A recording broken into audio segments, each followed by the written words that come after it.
Hello and welcome to Maths with Jacob. This lesson will focus on negative numbers worksheet. So this video presents a worksheet where we're going to do some examples involving negative numbers. Now the topic of negative numbers was introduced in an earlier lesson. So if you're not sure what a negative number is, or you don't know how to do some of these examples, on the next slide there is a link.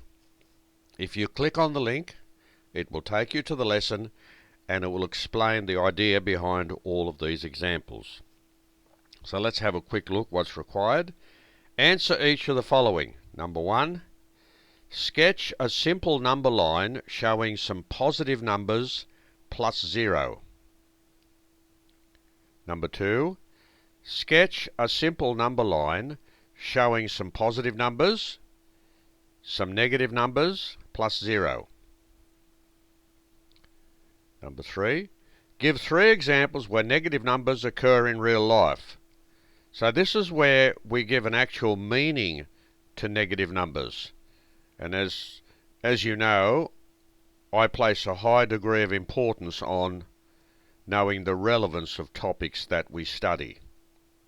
Example 4, write true or false for the following statements. Statement A, 0 is neither positive nor negative. Statement B, plus 5 is an integer. Number C, negative 6 is an integer. And D, if two numbers are opposites, they are located at the same distance from 0. Question 5. Graph each of the following integers on a number line. Now we showed how to do this in the lesson. So here we have 5 integers. We're being asked to graph them on a number line.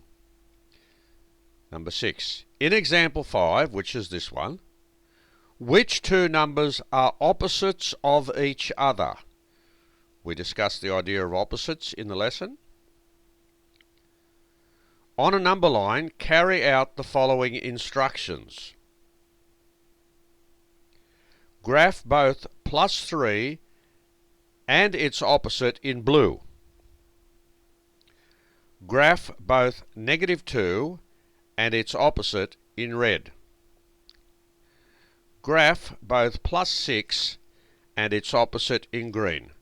So in each of those examples, all of those can be graphed on the same number line, but we just use a different colour.